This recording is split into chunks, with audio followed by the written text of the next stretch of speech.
Good evening, Central. Pastor Ben here sharing tonight's devotional, which is a reflection on the sermon that Clay gave this past Sunday on Daniel 8:18 through 27, with a sermon title of How Far Now? And as part of this series of Bigger Than Babylon, it's been wonderful to reflect how God shared with Daniel at that time to be living with integrity in a land that didn't necessarily live by godly values, and how to continue to be loving God and showing that integrity and sharing that with the ways that people can see and be surrounded by living for that integrity and who God is, seeing it through the life of Daniel.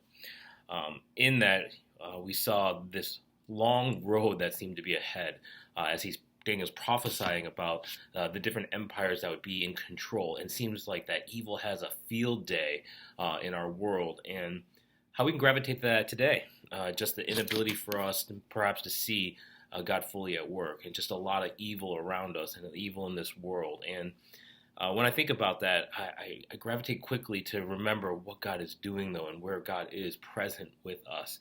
I was so encouraged by what God continued to share with us, especially during Mission Conference weekend, where we saw God at work in so many different ministry, local partners, as well as global partners.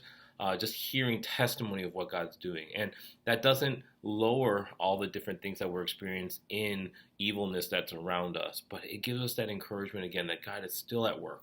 God is still moving, and God's still guiding us to that ultimate plan that He has for us, as well as His people, as well as He wants to share more of who He is to others that need to know Him. So as we think about that long road, Clay definitely prepared us with the text in that way, that he said the Lord prepares us by right-sizing our expectation to show us we face a long road of discipleship. Walking with Jesus in this life sometimes seems like we're on the long road.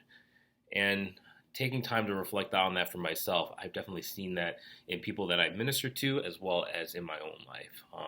In the county jail that we get to do anger management class and fathering class, I've seen a lot of men that have now acknowledged that they've made mistakes and have turned their lives over to Jesus and want to see what that actually looks like now in finding reconciliation with their families. But so much damage has been done where they have to answer to consequences with the law, as well as when they come out, are they ready to fully integrate back into the family? And sharing with these men the ability to see the long road that's ahead in discipleship is an important one. And the men that we've done this with, and women and families that we've done this with in the past, we have seen that long road pay off when you buy into that and you follow Jesus and you continue to persevere in it. And currently we're seeing some people integrate back into society, back into their families, get connected to the church, especially what God started in the county jail. So giving them that picture of that long road is an important one. And it's such a good reminder even for myself. Thinking about my family and my mom especially. This past April, May, my mom had back surgery, and it's been a long road of recovery for her. And I know for her, she's lived a long life where she loves Jesus and she wants to see Jesus, but God hasn't taken her yet. So what does that look like as God still has her here on this earth? And we're hoping to continue to be on that long road with her, seeing the presence of God, even in these times when she can't not necessarily see it, and the family trying to love her and take care of her. We also sometimes get discouraged, but what does that look like in seeing that long road of discipleship and trusting that God has that for us? So one of the best things that we can do is just fix our eyes on Jesus, and Clay repeatedly reminded us of that. And one of the good things that we can do as a church too is there are sermon questions that are prepared if you want to pick them up at the front entry places of our services in the sanctuary, or you can get them online. But it just helps us reflect on these aspects, because that question right there was, where has your walk of discipleship felt hard and long?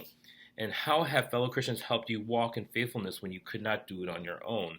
And that's been helpful for me to reflect on that portion where I feel the love of the church. I feel the love of my family, my wife and my kids praying with me and just wanting to be on that journey with grandma and with the church and the ministries that we do. just knowing that there is the opportunity to know that I can rely on God. I need to sometimes just take a step back and just listen to God, spend time with Him, find peace with Him, that I can share that peace with others. So with that, one last question that was really there to make sure that we focus on as we prepare for the rest of this week and remember the truth that was shared with us.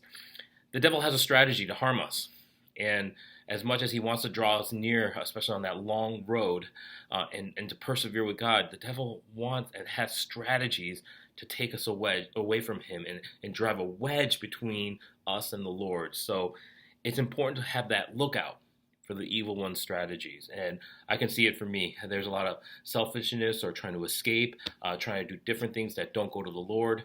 So find out what those things are. And when we see those, really drive closer and closer to Jesus, not further and further away. So with that kind of encouragement, I hope that we, again, hold on to God's truth. We hold on to Jesus in the ways that He'll help us persevere and be on the road of the long road of discipleship. God bless you all.